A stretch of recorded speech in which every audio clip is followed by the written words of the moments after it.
So this video is going to tell you a couple of quick things, and we're going to do them together. The first is how to make a list, and then secondly we're going to number that list. I'll walk you through each of those pieces. And then finally, last but certainly not least, you're going to have the opportunity to draw your own map of influence using your list and your numbers. Remember two things as we make the list. One is your map will always be changing, and secondly, you work your map through the rest of the EYI program, so it's really pretty foundational to the rest of all of the practices that we'll talk about over the next 7 or 8 weeks. So hang on, we'll switch over to paper here in just a second. Make sure you've got your own clean sheet of paper as we do this so that you can do it with me as we go through my list and make my map. Alright, so the first thing we're going to do is make a list.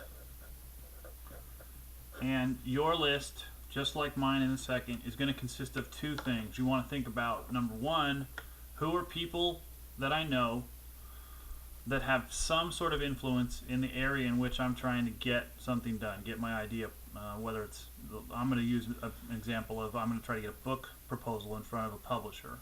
So I'm going to try to think of people that I know who have some amount of influence in the publishing world. For example, is there a possibility of me getting my proposal in front of the people that I know so that they can introduce me to the people who are in publishing, or a book agent, or whatever that happens to be?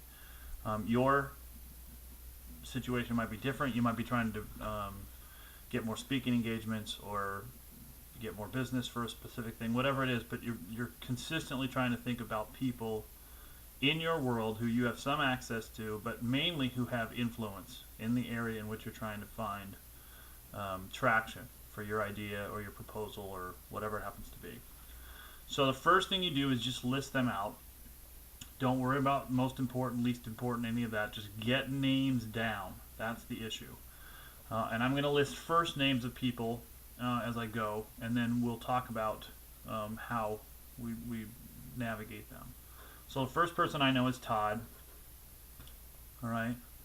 And then another person, actually the person that helps me in this program, is Jim. And then another guy that I know that I've worked with in the past, his name is Josh. A woman that I've worked for a couple years ago, her name is Lynn. And then another author that I know recently, his name is Dave. A guy that I used to work for, or used to work with, I had his daughters when I was a math teacher, his name is George. A fellow colleague of mine who's really a smart guy, his name is Colin. My current boss is a guy named Louie, and then a friend of mine who's done a lot of interesting stuff and I enjoy working with him, his name is Tim. All I've got here is a list. You can count it up. You want between 8 and 10 names. I think there's 9 here as you go along, or 8 here as you go along. But get a list down. All right, maybe you don't have as much time right now to do that, but think about, who do I know that has influence in the area in which I'm trying to get something done. And then, as we go through this list, you're going to come up with an I score for them. All right, or an influence score is probably the best way to put that. All right, and I'm going to rate my list in terms of influence from 1 through 4. Okay, I'm going to give a 1 to people who have very little influence, in my case in publishing, or helping me with my idea, getting it in front of people who matter. I'm going to give a 4 to somebody who absolutely could give me an email introduction or a phone introduction to somebody who could really help me with my idea. And then 2s and 3s will navigate as we go along. So for example, in Todd's case, he's published several books himself. He's a very accomplished author in the Christian world. So in terms of influence, I would give him a 4. All right, he knows publishers, could definitely get me in the right room with the right person. All right, Jim, on the other hand, is not quite a 4. He's published books himself. He's helped me on writing plenty of things. He's got quite a bit of juice, but he's not quite in Todd's realm of the world. So I give him a 3. All right, in terms of his influence. Josh hasn't published anything. He's a little younger than I am, so actually I would give him a 1 in terms of influence, although he does know some people, so we'll see. Lynn In my case, she's done a ton of academic writing, really good writer herself. She can help me in a number of ways. I'm going to give her a 3. Dave has published several books, two of which are doing really well right now, so I'm going to give him a 4. George is not a bad writer, but I don't think he's done anything in a public way. I'm going to give him a 2 in terms of influence in the publishing world. Colin, smart guy, young guy though, doesn't have a lot of juice yet in the influence or in publishing, for example. I'm going to give him a 2. Louis, my current boss, understands the publishing world and can help me write some things and figure out some things, but otherwise he's pretty much a 2. Tim has written some things, hasn't published books himself, but is a well-known thinker in the kinds of spheres that I want. So I'm going to give him a 2, but it could be a 3, depending on what I'm actually trying to get in front of what kind of people. So go down to your list now and think about influence. How much influence does this person have in the given sphere that I'm trying to reach?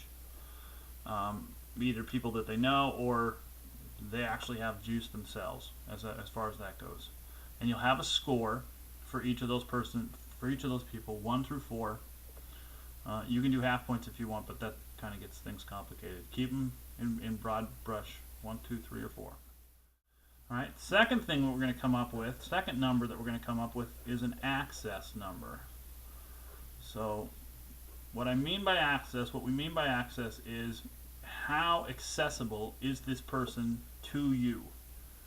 All right. So for example, Todd is somebody I've been at conferences with him. I've talked with him on a number of occasions. I've done collaborative things with him and Jim. He will return an email from me, but it might take him a couple of days. All right. So my access to Todd, if I'm going to write a number on it, is a 3. Okay. If I won't call him up and say, hey, can we meet for lunch? We're not at that level of a relationship, but he will comment on my work. He would get back to me in time. Jim, on the other hand, is somebody who, if I call him, he'll answer the phone if he's physically able to do that. Not a problem. Total access to him. Josh is somebody I've done past work for. I talk to him quite often on Google+.